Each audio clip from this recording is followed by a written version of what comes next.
भोले ने हमसे पाया नहीं सूखी है करुणा की धारा, सूखी है करुणा की धारा, सूखी है करुणा की धारा, सूखी कैसे आएंगे भगवान, कैसे आएंगे भगवान, कैसे आएंगे भगवान, कैसे आएंगे भगवान। चंचल मन को नहीं सहारा, चंचल मन को नहीं सहारा, कैसे आएंगे भगवान, कैसे आएंगे भगवान।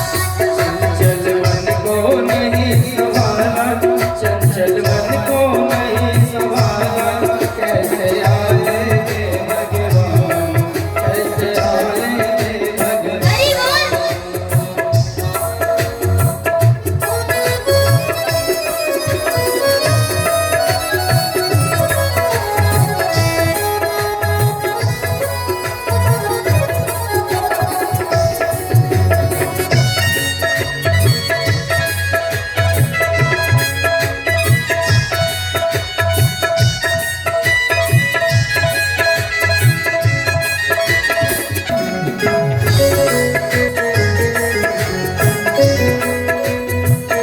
और क्या कह रहे हैं?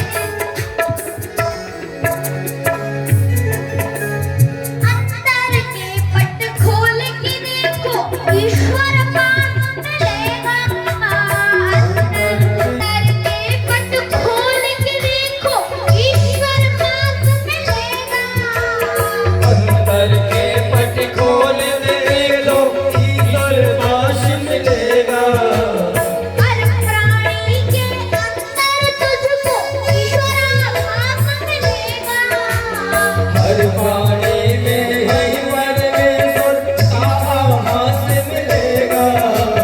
हर प्राणी के अंदर तुझको हर प्राणी के अंदर तुझको ईश्वर आभास मिलेगा।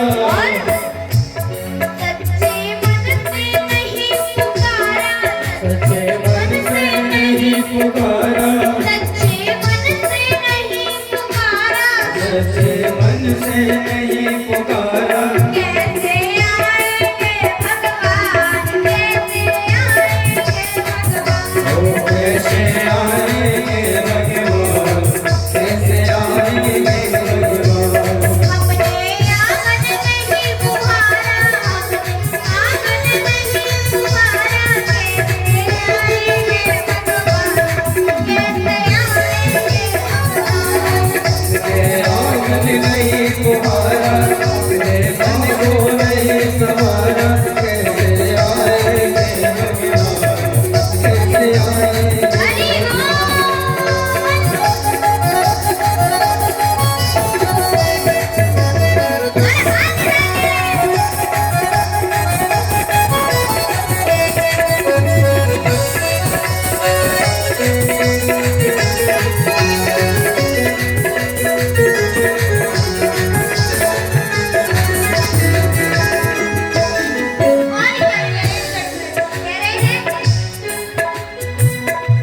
तेरे मन मन हो तो रघुराई, सबरी के घर जाते। तेरे मन हो तो रघुनायक सबरी के घर जाते। तेरे मन मन हो तो रघुराई, सबरी के घर आते। तेरे मन हो तो रघुनायक सबरी के घर जाते। श्याम सूर्य की बाह पकड़कर भाग विदुर घर खाते। शाम सूर्य की बाह पकड़कर साग विदुर घर खाते। श्याम सूर्य की बाह पकड़कर श्याम विदुर घर खाते।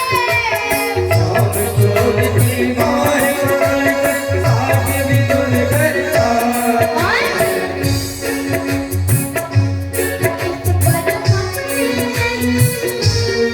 इस पर हमने नहीं विचारा, हो इस पर हमने नहीं विचारा।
जड़ भरत जी महाराज को पकड़ करके ले गए और ले जाके तैयार करके काली माँ के मंदिर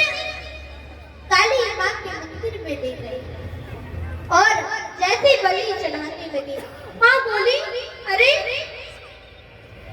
भगवान का इतना बड़ा भक्त बना डाला है, अगर प्रभुवर देखेंगे और मुझसे पूछेंगे तो मैं क्या जवाब दूंगी। तो जैसे ही बलि चढ़ाने लगे तो माँ तुरंत प्रकट हो गई और सभी भीलों का राम नाम सत्य कर दिया।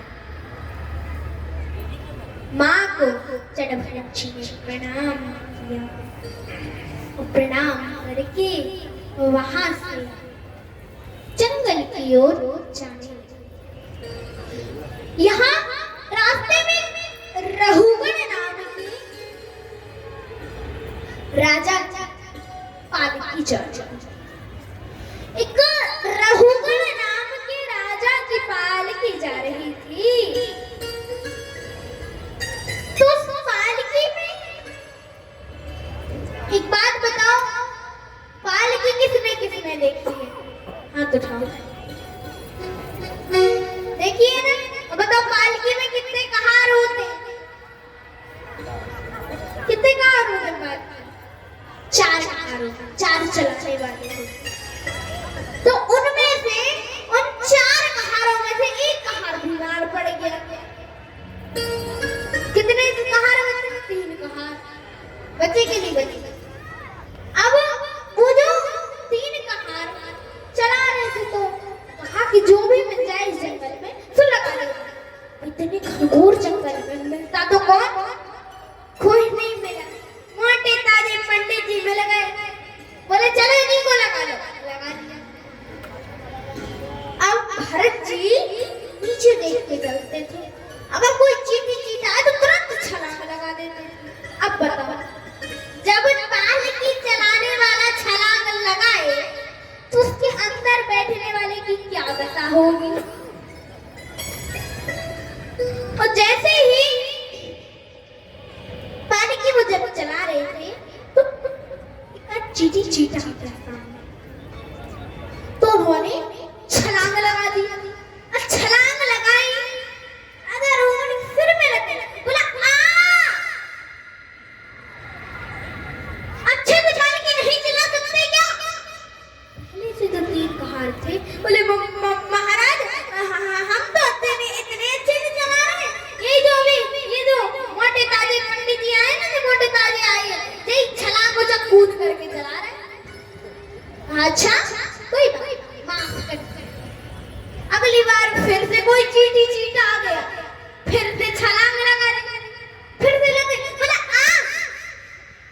मोटे ताजे होते हुए भी मुर्दे के समान मालूम पड़ते हो।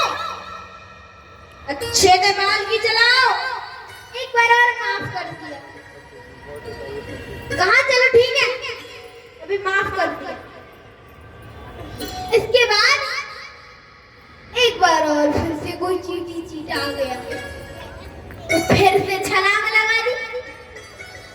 अब राजा रहुगण कितनी तेज लगी, बोला अच्छे से पालकी चलाओ वरना ऐसी चिकित्सा करूंगा जीवन भर याद रखोगे। इतना सुना जड़ भरत जी महाराज फिर रहा न गए और जड़ भरत जी महाराज बिल्कुल शांत खड़े हो गए। सोचा मेरे जीवन के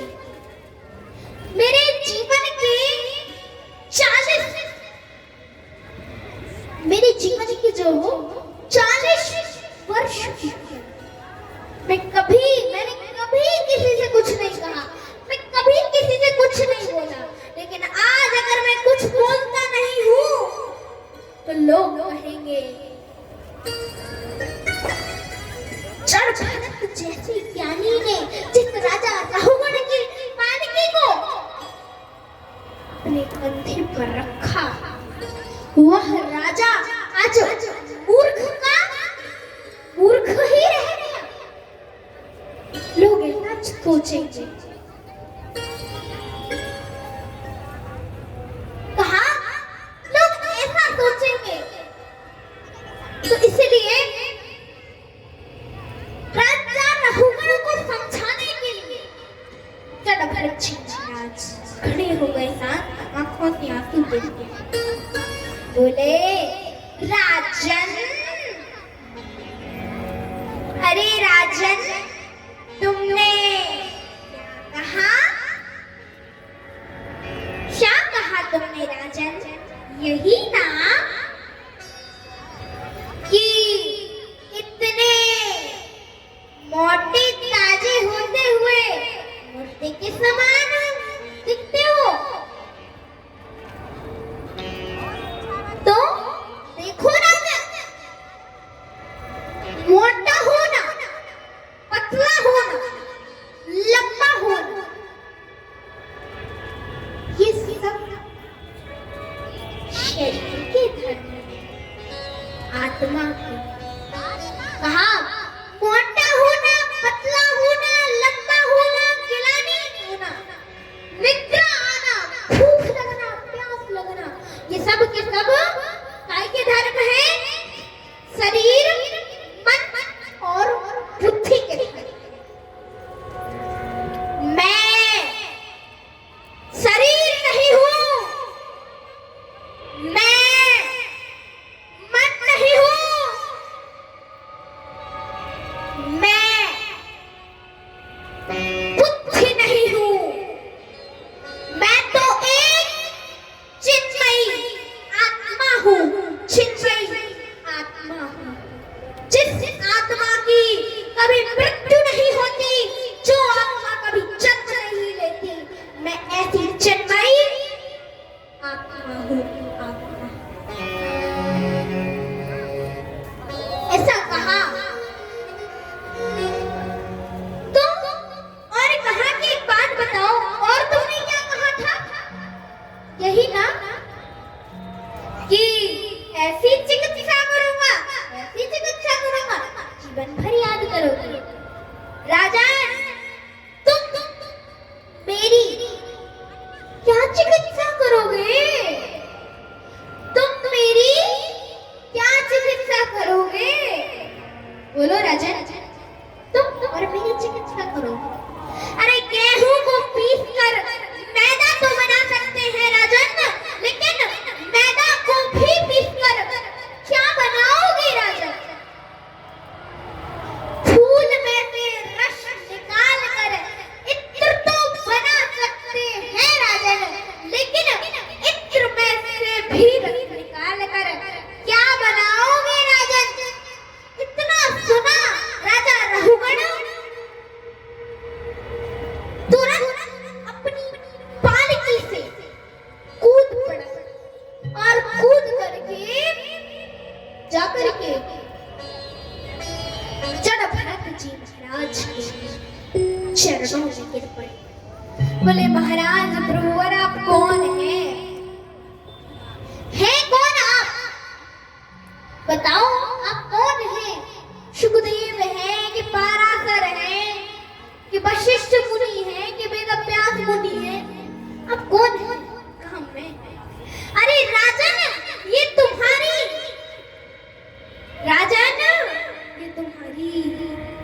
दूसरी गलती है, ये पूछकर कि मैं कौन हूँ। जो तुम हो वो मैं हूँ, जो मैं हूँ वो तुम हो। महाराजा, ये तुम्हारी दूसरी गलती है, ये पूछकर कि मैं कौन हूँ। देखो राजा, सूर्य है ना, सूर्य के नीचे 1000 घड़े रख दो, उन 1000 घड़ों में जल भर दो और उनमें झांक करके देखो, उनमें देखो तो तुम्हें 1000 सूर्य दिखेंगे कि नहीं? अलग अलग सूर्य दिखेंगे, लेकिन सूर्य कभी ऊपर देखोगे तो कितने सूर्य होंगे?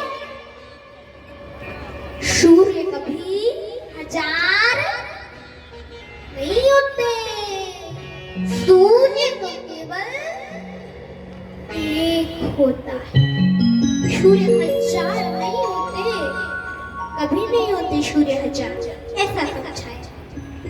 और कहा ऐसे जैसे वहाँ सूर्य के प्रतिबिंब होते हैं, इसी प्रकार जो आत्मा है ना, ये आत्मा परमात्मा का प्रतिबिंब है। बहुत समझाया और कहा कि देखो राजा, ये जो शरीर है ना, शरीर का संबंध इंद्रियों से है, इंद्रियों का संबंध बुद्धि से है, मन से है, और बुद्धि का संबंध, मन का संबंध आत्मा से है, और आत्मा का संबंध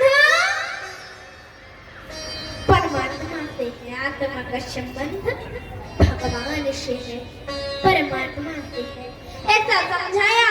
राजा रघुगण को वैराग्य आ गया और उसने सब छोड़ दिया, सब त्याग दिया, अपना राज्य आदि सब त्याग दिया, धन, और जंगल जाके भजन करने लगे। बोलो कृष्ण कन्हैया लाल की, राधा रानी सरकार की। जो करते रहोगे भजन धीरे धीरे,